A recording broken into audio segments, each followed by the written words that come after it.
माध्य निकालने की 3 विधि। और माध्य को हम ऐसे निकलते हैं जिसे समांतर माध्य कहते हैं। ठीक, एक तो होती है प्रत्यक्ष विधि। कौन सी विधि? प्रत्यक्ष माध्य विधि। समांतर माध्य विधि मतलब समझ आना, समांतर माध्य की बात करें तो माध्य विधि,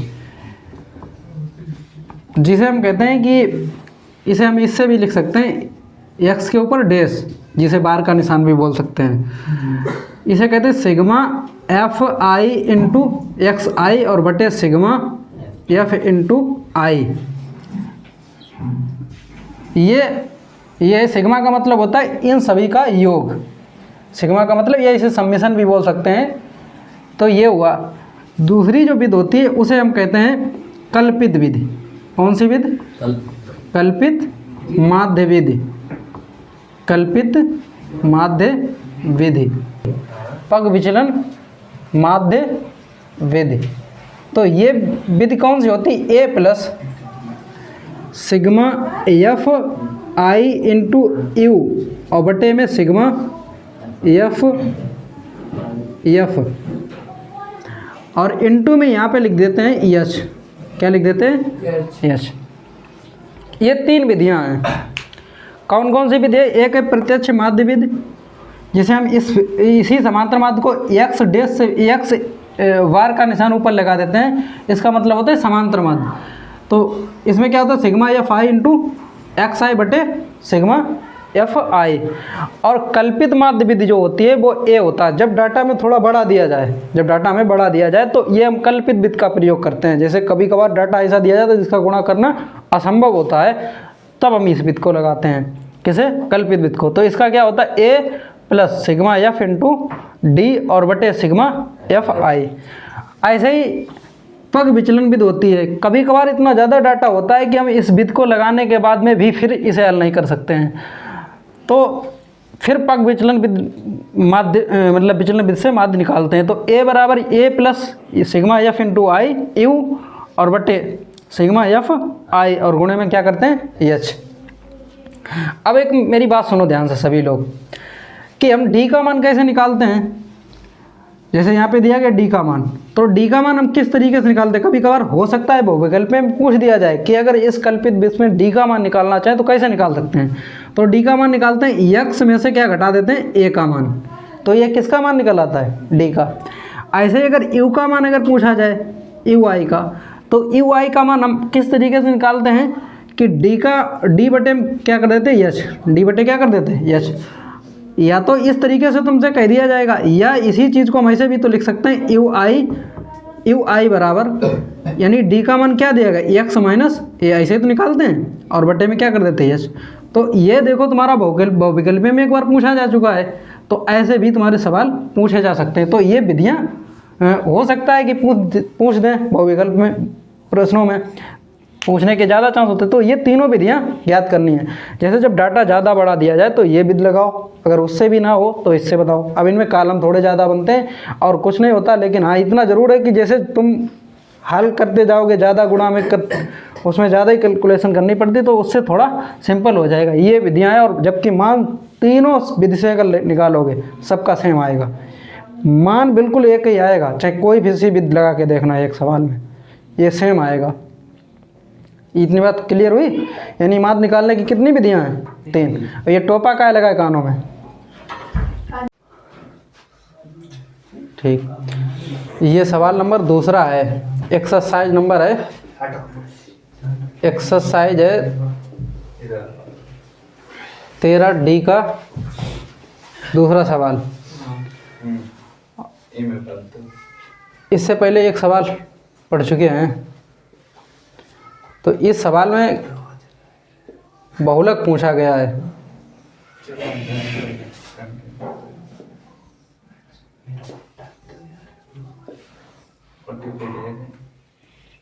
देखो इधर ध्यान से, इस सवाल में क्या कहा गया और क्या पूछा गया। कहा गया निम्नलिखित बंटन के भारत उच्चतर माध्यमिक स्कूलों में राज्यों के अनुसार शिक्षक विद्यार्थी अनुपात को दर्शाता है। इन आंकड़ों का बहुलक ज्ञात कीजिए। और ये डाटा तुम्हारा दिया गया है कि प्रति शिक्षक विद्यार्थियों की संख्या यानी 15 से 20 जो प्रति शिक्षक विद्यार्थियों की संख्या के हिसाब से ये दिया गया है इतना। और राज्य संघीय क्षेत्रों की संख्या कितनी देगी?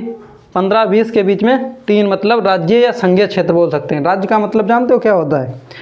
राज्य का मतलब प्रदेश, और संघीय क्षेत्र का मतलब जहाँ पर मतलब एक संघ का मतलब क्षेत्र हो, यानी केंद्र का क्षेत्र हो। केंद्र का मतलब जैसे दिल्ली, और राज्य का अलग होता है संघीय क्षेत्र। तो इसने ये कह दिया कि राज्य संघीय क्षेत्रों की संख्या दी गई 15 से 20, ऐसे मतलब प्रति शिक्षक विद्यार्थियों की संख्या के हिसाब से दिए गए। 15 या 20 के बीच में 3 मतलब राज्य के हिसाब से ये दिए गए हैं। 20 से 25 के बीच में कितना है? 8, और 25 से 30 के बीच में कितने डाटा दिए गए? 9, 30 से 35 के बीच में 10। ये पूरा डाटा दिया गया। इसके बाद में इसमें पूछा गया कि बहुलक ज्ञात कीजिए। तो हम लोग बहुलक कैसे ज्ञात करते हैं? बहुलक, बहुलक बराबर फार्मूला होता है यल का मतलब होता है जो बहुलक वर्ग होता है उसकी निम्न सीमा, जो बहुलक वर्ग होता है उसकी निम्न सीमा। बहुलक क्या होता है? जिस बहुलक का मतलब होता है जिसकी अधिकता ज़्यादा हो, यानी जो डाटा बहुत बार दिया गया, अधिक बार दिया गया हो, वही क्या होता है? बहुलक। तो बहुलक बराबर होता है यल, फिर प्लस में लिखा होता है F1 माइनस के F0। देखो किताब में यही फार्मूला दिया गया होगा। फिर इसमें क्या दिया जाता है? यहाँ पे स्मॉल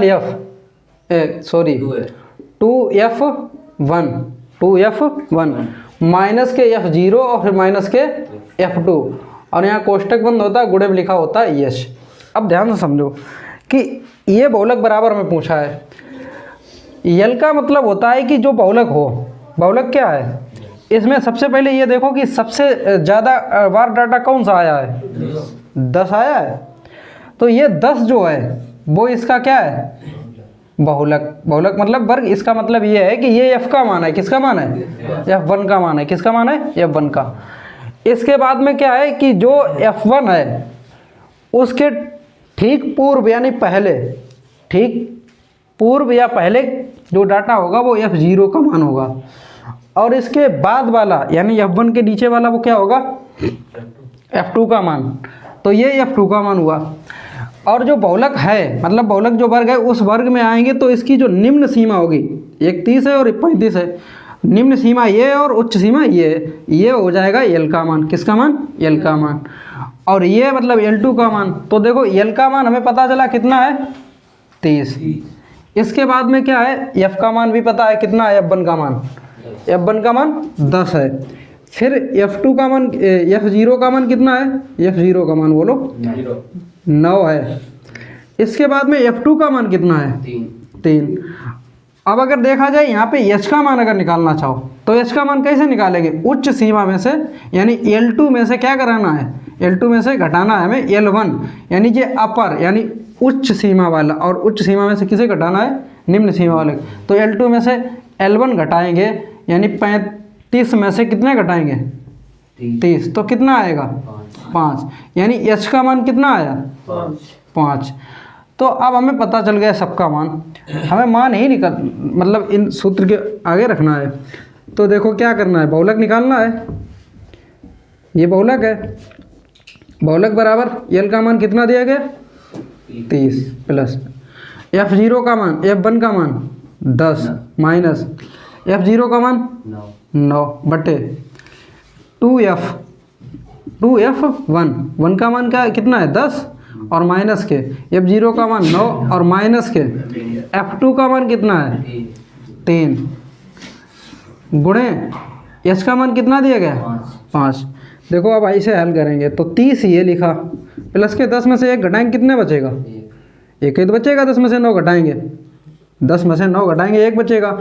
देखो इधर 10 दूनी 2 का गुणा 10 में करेंगे कितना आएगा? 20। और माइनस के 9 और माइनस के 3 कितने हो जाएंगे? 12 हो जाएंगे। 20 में से 12 घटाना है और यहाँ गुणे में कितना लिखा? 5। क्या इतनी बात समझ पाए? इसके बाद में देखो ये 30 लिखा प्लस 1 और 20 में से 12 घटाए 8 बटे और देखो इधर 1 का गुणा 5 में करोगे तो 5 ही तो आएगा। 5 का गुणा 1 में करोगे तो 8 का जब भाग इसमें दोगे तो देखो 8 का भाग इसमें देखो दशमलव लगाओगे, यहाँ 0 हो जाएगा। 8 पन 40 बचा कितना? 8 छंग 48, सॉरी 8 छंग 48 कितना बचा? दो कितने हो जाएंगे 20, तो 8 दूनी 16, और फिर कितना बचा 4 बचा, 0 हो जाएगी बढ़ जाएगी तो कितना हो गया 40, तो 8 40, यानी 30 में हमें जोड़ना है कितना 0.625, तो इसका उत्तर कितना आएगा 30.625। यही तुम्हारा क्या है बहुलक, यही तुमसे इसमें पूछा गया सवाल में, तो ये सवाल नोट करो। देखो सवाल है एक्सरसाइज 13D का 7वां सवाल, नीचे दी 280 व्यक्तियों के वेतन दर्शाती है, और इस सवाल में ये डाटा पूरा दिया गया, इसमें पूछा गया इन आंकड़ों का माध्यक और बहुलक ज्ञात कीजिए। ये पूरा डाटा दिया गया, इसके बाद में इसमें माध्यक और बहुलक पूछा गया। तो देखो माध्यक कैसे निकालते हैं, माध्यक एक सूत्र होता है L1 plus L2 minus L1 और यहाँ स्मॉल f, फिर इसके बाद में होता है n/2 और माइनस के कैपिटल F। n का मतलब यहाँ पे ये है कि ये पूरा डाटा जोड़ा जाए, जोड़ने के बाद जितना आ जाए, यानी सिग्मा f जो होता है वही n का मान होता है। ये जो सिग्मा f निकालते थे हम लोग वही n का मान माना जाता है। तो इसे जोड़ो कितना आएगा n बराबर, देखो 9 में 3 जोड़ेंगे 12, 12 में 3 15, 15 में 5 20, 20 में 6 26 में 7 जोड़ो 33 में 4 37, और 37 में 2 39 और 1 40, तो 40 की 4 हासिल 40 की 0 हासिल 4। अब क्या करना है, 4 में 9, 4 में 3 जोड़ेंगे 7, 7 में 6 जोड़ेंगे 7 में 6 जोड़ेंगे 13, 7 में 6 जोड़ेंगे 13 होंगे, 13 में 1 जोड़ेंगे 14, और 1 14, हासिल वाला कितने थे 4, तो 18 हो जाएंगे, हासिल 1 एक ही तो ही है 1, और हासिल कितने थे, यानी 280 हुए। और उसमें पहले भी यही चीज़ बताई गई कि 280 मतलब दिए गए हैं, साफ साफ सवाल में गए कि नीचे दी गई संख्या 280 व्यक्तियों की वेतन दर्शाती है। 280 व्यक्ति हैं, ठीक है, क्या इतनी बात समझ में आई। अब इसमें मैं क्या करना है, सबसे पहले देखना है कि इसमें सबसे बड़ा डाटा कौन सा है, यही तो है 133, तो ये f का मान हुआ, ठीक है, और इसके बाद में ये कैपिटल F का मान हो जाएगा इसके ठीक ऊपर वाला। क्या इतनी बात समझ पाए। अब देखो 133 के इधर सामने आएंगे तो ये L1 का मान है और ये L2 का मान है, ठीक है, क्या इतनी बात समझ में आई। अब समझो इधर ध्यान से,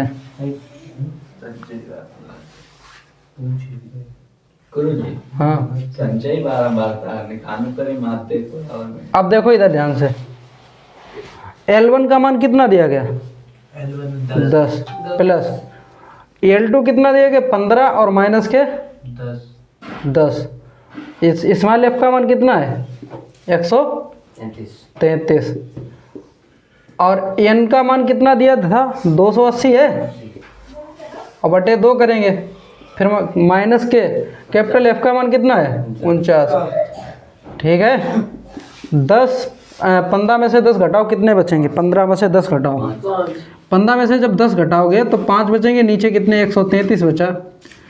इधर क्या करना है कि इसे जब भाग देंगे तो 2 1 2 2 चाकू 8, यानी 140 हुए, 140 में से 49 घटाना है, तो 140 में से 49 घटाएंगे कितने बचेंगे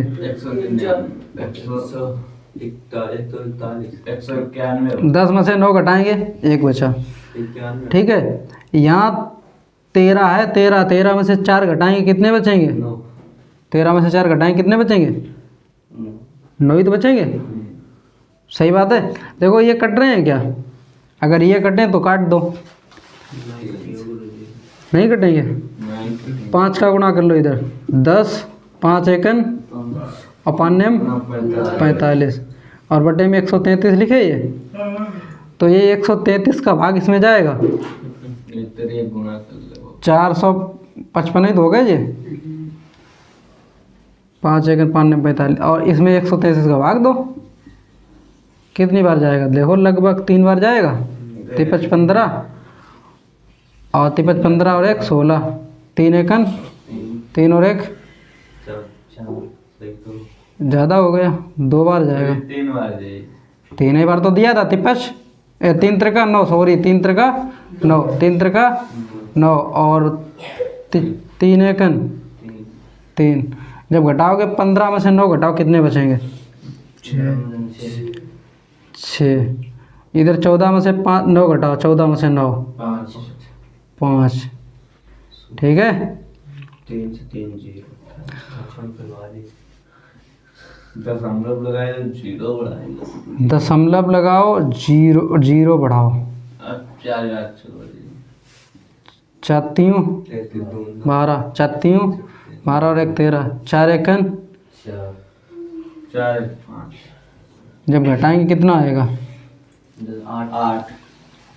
8 2। ठीक है, फिर 0 बढ़ाओ, अब भाग दो। 2 बार जब दोगे, 2 3 6, 2 3 2 एकन कितना बचा? हैं? 7 में से 6 घटाओ, 7 में से 6 घटाओ। ठीक, गुरुजी कैमरा बनाया है।